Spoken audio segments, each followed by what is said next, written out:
형사법에 방대한 데이터를 압축하여 합격의 정수로 치환해 드리는 온라인 1타 치식 큐레이터입니다.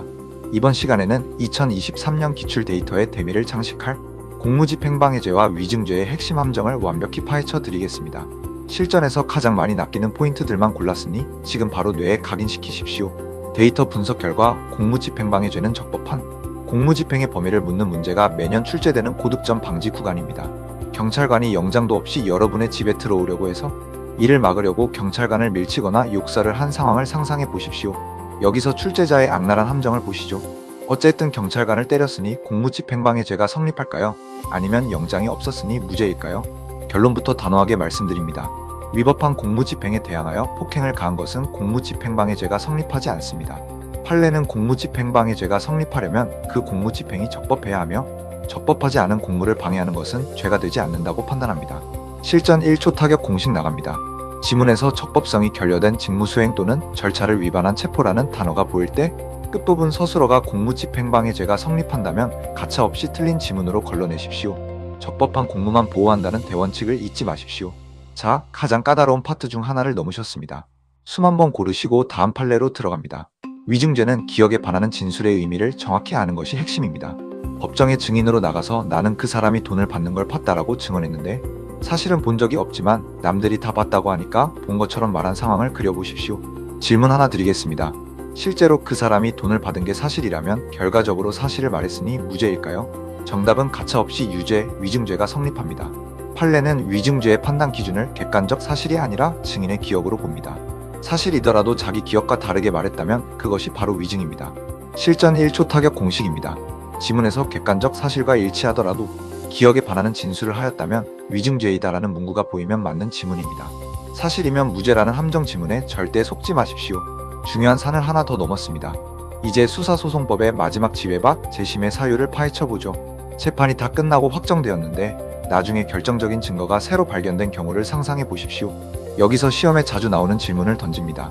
단순히 새로운 증거가 나왔다는 것만으로 재심을 청구할 수 있을까요? 결론은 그 증거가 유죄 판결을 뒤집을 정도로 명백해야 합니다. 판례는 새로 발견된 증거가 적어도 무죄나 면소를 인정할 만한 명백한 증거여야만 재심을 허용합니다. 실전 1초 타격 공식 나갑니다.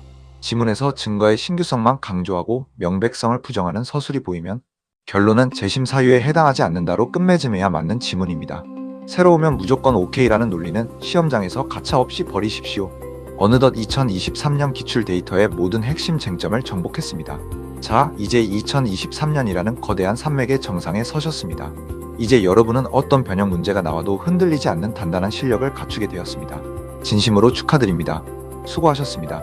오늘 정리한 이 최종 공식들까지 완벽하게 소화하신다면 형사법 합격은 이미 여러분의 것입니다.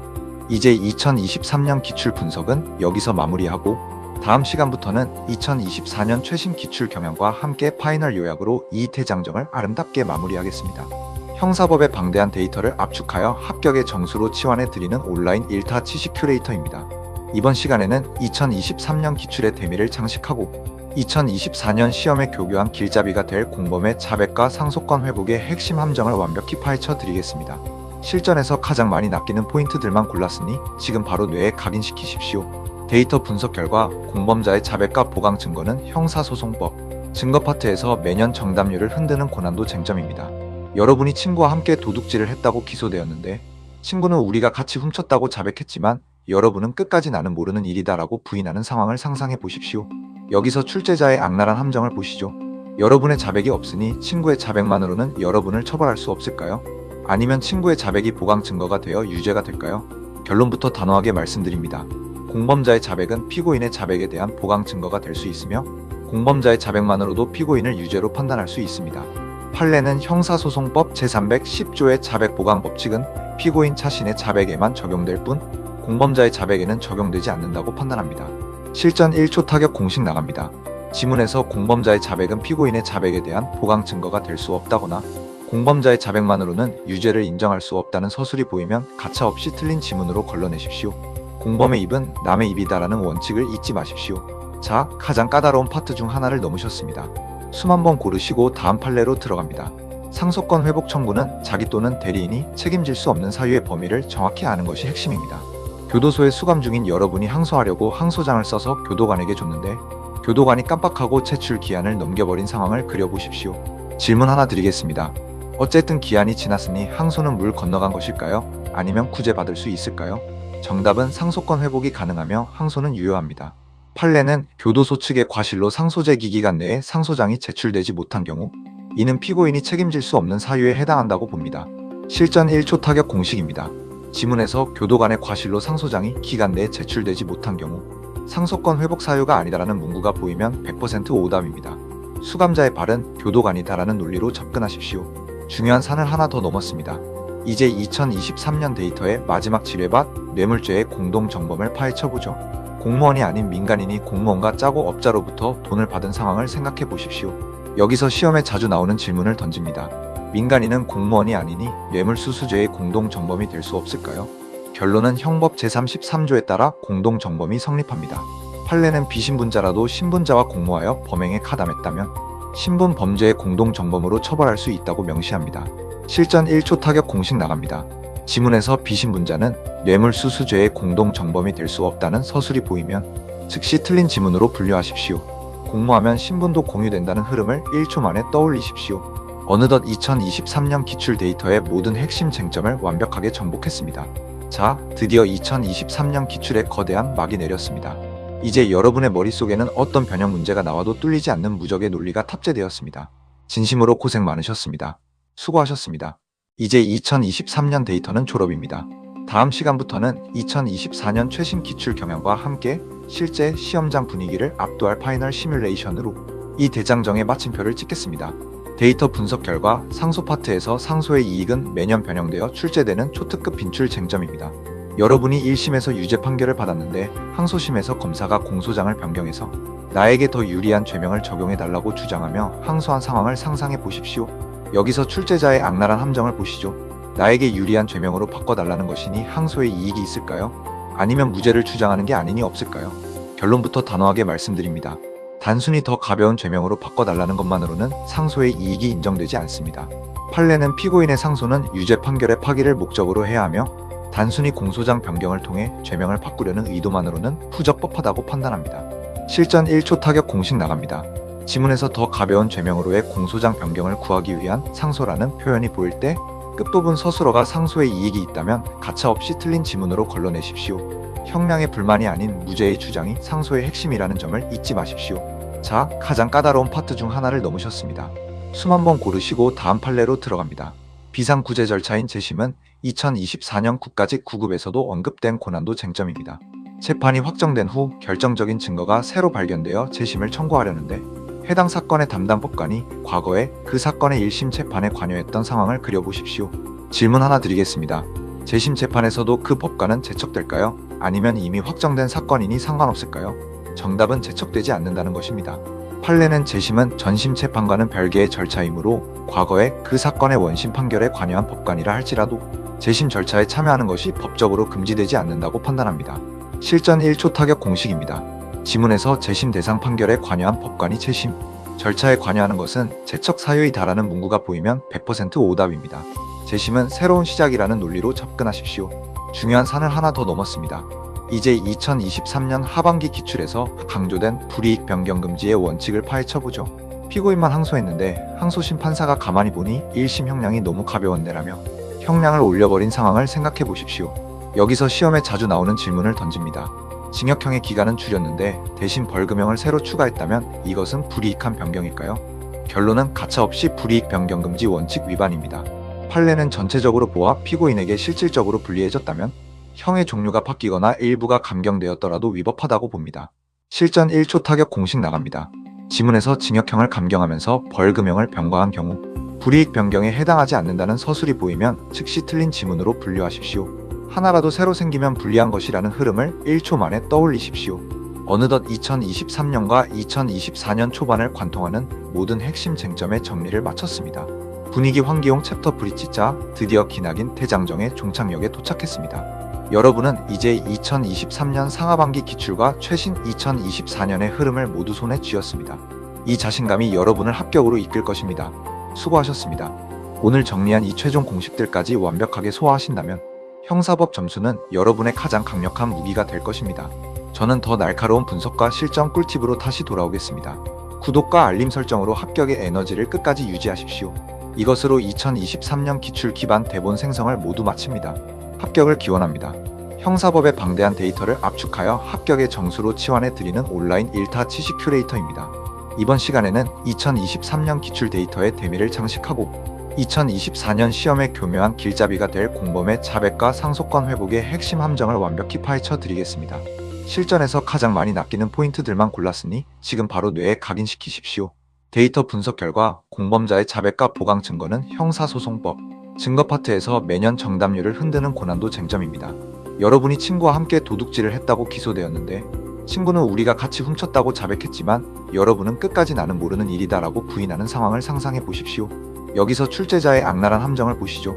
여러분의 자백이 없으니 친구의 자백만으로는 여러분을 처벌할 수 없을까요? 아니면 친구의 자백이 보강 증거가 되어 유죄가 될까요?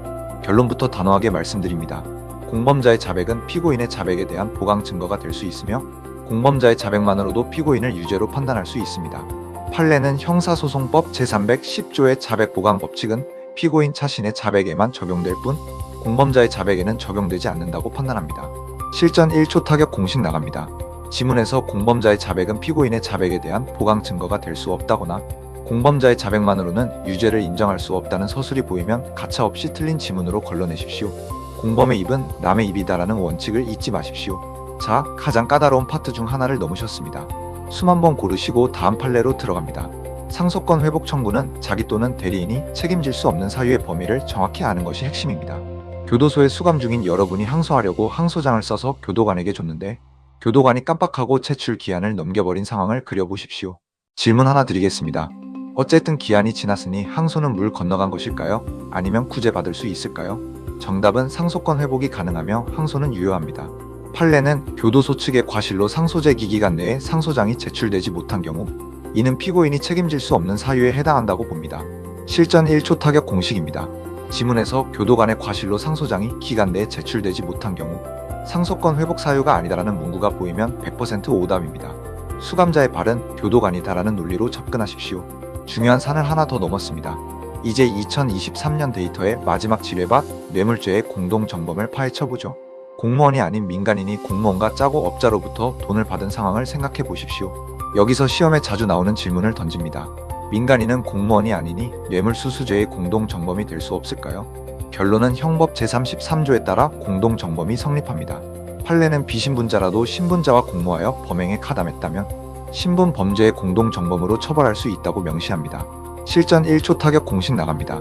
지문에서 비신분자는 뇌물수수죄의 공동정범이 될 수 없다는 서술이 보이면 즉시 틀린 지문으로 분류하십시오.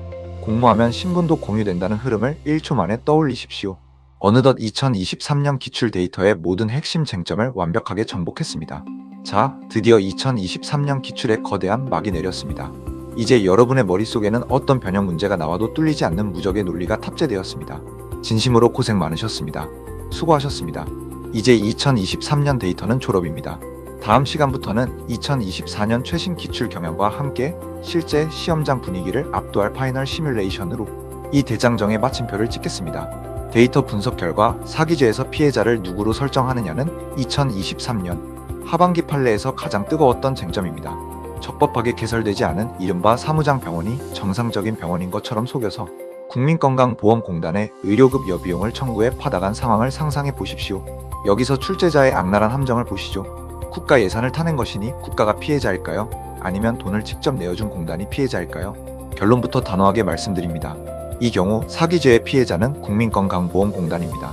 판례는 공단이 기망행위로 인해 직접 재산적 처분행위를 한 이상 공단을 사기죄의 피해자로 보아야 한다고 명확히 했습니다. 실전 1초 타격 공식 나갑니다.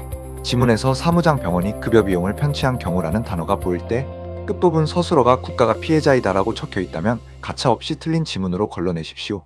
돈을 준 주체인 공단이 피해자라는 사실을 잊지 마십시오. 자, 가장 까다로운 파트 중 하나를 넘으셨습니다. 숨 한번 고르시고 다음 판례로 들어갑니다. 직권남용 권리행사방해죄는 보고, 지시와 의무 없는 일의 상관관계를 파악하는 것이 핵심입니다. 국방부 장관이 수사본부에게 특정 피의자의 수사 상황을 청구와 민정비서관에게 보고하고 그 의견에 따라 불구속으로 송치하라고 지시한 상황을 그려보십시오. 질문 하나 드리겠습니다. 장관의 권한 내에서 지시한 것이니 무죄일까요? 아니면 수사팀의 독립성을 해쳤으니 유죄일까요? 정답은 가차없이 유죄, 직권남용죄가 성립할 수 있습니다.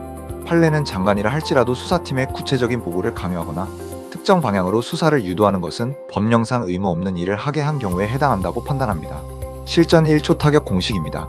지문에서 수사 상황 보고 및 불구속 송치, 지시라는 문구가 보이면 결론은 직권남용죄가 성립한다로 끝맺음해야 맞는 지문입니다. 상급자의 정당한 지휘권이라는 오답 서술에 절대 속지 마십시오. 중요한 산을 하나 더 넘었습니다. 이제 형사소송법의 마지막 지뢰밭, 재판의 전제와 기판력을 파헤쳐보죠. 성폭력 범죄로 이미 약식명령이나 판결이 확정되었는데 나중에 알고 보니 그 이전에 저지른 다른 범죄와 포괄일제 관계에 있었던 상황을 상상해 보십시오. 여기서 시험에 자주 나오는 질문을 던집니다. 이미 확정된 판결의 효력이 새로 발견된 범죄에까지 미쳐서 다시 처벌할 수 없을까요? 결론은 확정 판결의 기판력이 미쳐서 면소 판결을 내려야 합니다.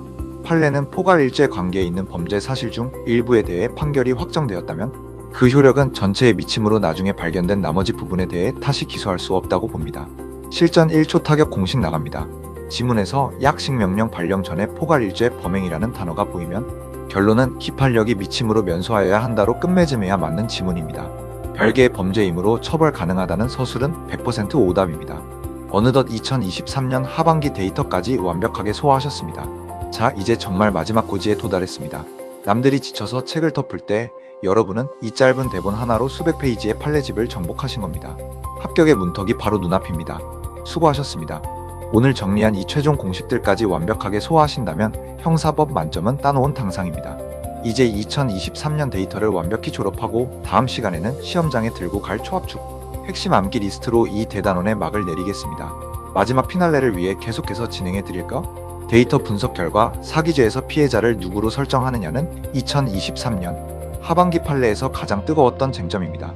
적법하게 개설되지 않은 이른바 사무장병원이 정상적인 병원인 것처럼 속여서 국민건강보험공단에 의료급 여비용을 청구해 받아간 상황을 상상해 보십시오. 여기서 출제자의 악랄한 함정을 보시죠. 국가 예산을 타낸 것이니 국가가 피해자일까요? 아니면 돈을 직접 내어준 공단이 피해자일까요? 결론부터 단호하게 말씀드립니다. 이 경우 사기죄의 피해자는 국민건강보험공단입니다. 판례는 공단이 기망행위로 인해 직접 재산적 처분행위를 한 이상 공단을 사기죄의 피해자로 보아야 한다고 명확히 했습니다. 실전 1초 타격 공식 나갑니다. 지문에서 사무장병원이 급여 비용을 편취한 경우라는 단어가 보일 때 끝부분 서술어가 국가가 피해자이다라고 적혀있다면 가차없이 틀린 지문으로 걸러내십시오. 돈을 준 주체인 공단이 피해자라는 사실을 잊지 마십시오. 자, 가장 까다로운 파트 중 하나를 넘으셨습니다. 숨 한번 고르시고 다음 판례로 들어갑니다.